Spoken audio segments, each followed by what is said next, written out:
I'm Eugene. I'm Kate. I'm Blanche. And Nora. I'm Jack. I'm Lori. And Stan. Chapter 7, The Infamous Dinner. It started out like a murder mystery in Blenheim Castle. No one said a word, but everyone was suspicious. It was so quiet, you could hear Lori's soup going down her esophagus. Everyone had one eye on her plate and one eye on Pop. Except me. I sat opposite Nora. I kept dropping my napkin a lot so I could bend down to get a good look at those virginal, creamy white legs. She was really deep in thought because she left herself unguarded a few times, and I had to see halfway up her thighs that led to the Golden Palace of the Himalayas. Eugene, keep your napkin on your lap and stop daydreaming. Stanley knew what I was doing because he's the one who taught me. But he was busy with his own problems like everyone else. You could hear the clock ticking in the kitchen. The tension in the air was so thick you could cut it with a knife, which is more than I could say for the liver. Ketchup, mustard, pickles. I'm through. I'll help with the dessert. Finish your liver. I finished. Do you see liver on my plate? You buried it under the mashed potatoes. I know your tricks. Look how Lori ate hers. I had a major problem. One more bite, and I would have thrown up on the table. That's a sight Nora would have remembered forever. A diversion was my only escape from humiliation. So, how are things at Stroheim, Stanley? I felt bad about that, but for the moment, attention had shifted away from my liver. How long have you been working there now? Where? At Stroheim's. At Stroheim's. Let me see. Part-time a year and a half before I graduated high school, and a year since then. So what's that? 2.5 years, counting part-time. And he likes you? Who? Mr. Stroheim. Yeah, usually he likes me. Sometimes I'm not sure. You come in on time? Yeah. You do your work? Yeah. You get along with other people? Yeah. So why shouldn't he like you? How much are you making now? $17 a week. It's time you moved up. Tomorrow you go in and you ask him for a raise. A raise? If you don't speak up, people take advantage of you. Tomorrow morning you go in his office. You're polite, you're respectful, you're firm. You'll tell him you think you're worth another $5 a week. $5? He'll offer you $1.25. You'll settle for $2.50. I know how these things work. You're a high school graduate. He's lucky he's got you. I don't think this is the time to ask him for a raise, Pop. I think his wife is very sick. You're afraid to ask him? You want me to take you by the hand and walk in his office and say, my little boy wants a raise? I'm not afraid. Your father wouldn't ask you if he didn't think it was the right thing. Believe me, Stanley, now is the time to ask for it. Ma, I have a bone in my throat. There are no bones in the liver. So what's new at dancing school, Nora? Nothing is new. Mind your own business. I'm just trying to introduce the subject. I don't need your help. Will you tell her to be quiet? Excused if you're finished. What happened at dancing school? Nora received a very nice compliment from her teacher. She said Nora had professional potential. He didn't say potential. Potential is the future. Mr. Beckman is interested in Nora's immediate present. That's something. Mr. Beckman is your teacher? No, he's one of the most widely known, respected producers on Broadway. Broadway.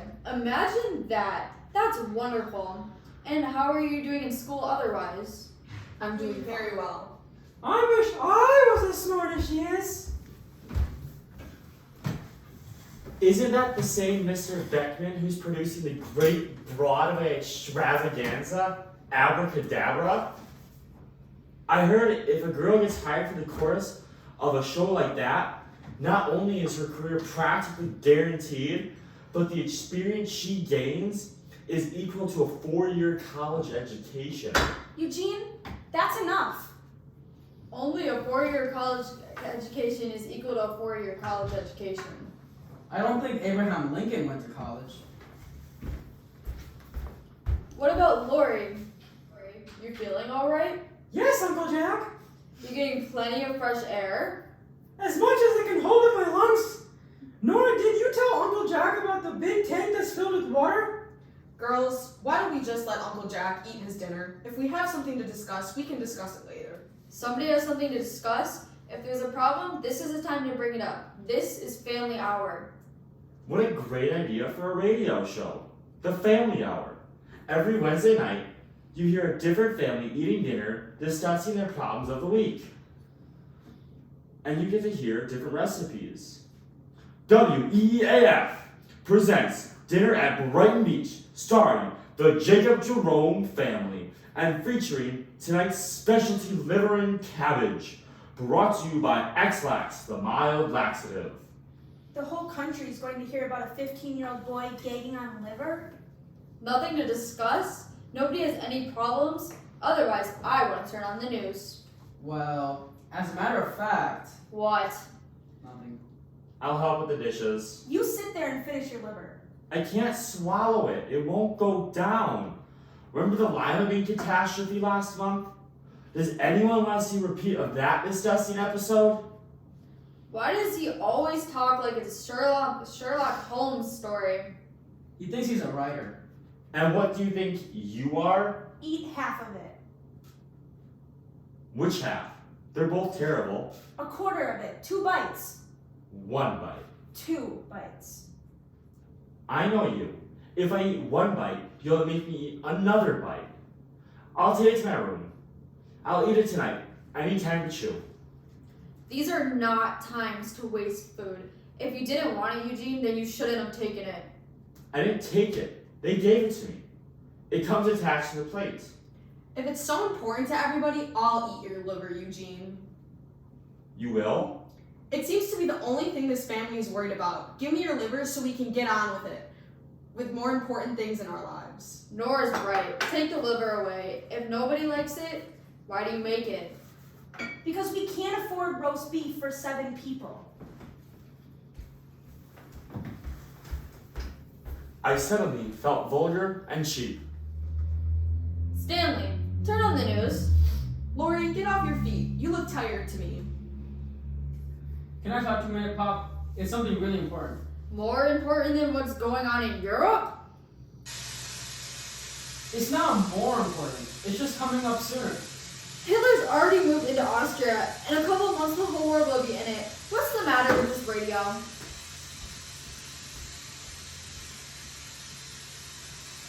Someone's been fooling around with it, haven't they, Eugene? Why Eugene? Pop had the news on last night. You weren't listening to the ball game this afternoon? He's talking about Poland. Damn it! I don't want anyone touching this radio anymore. You understand?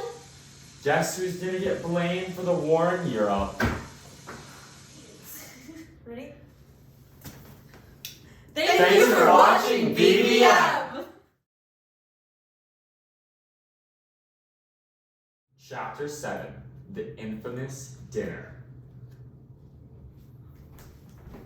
Oh my god. Sorry. I didn't know the cue, I'm sorry. It's The Infamous Dinner. Yeah, I didn't know when to come in. Yes, in Blenheim Castle. No one. Yes. Gene, keep your napkin on your lap. So what's new with this? Here's family eating dinner discussing their problems of the week. Yeah. I was making fun because we don't like Eugene. No one likes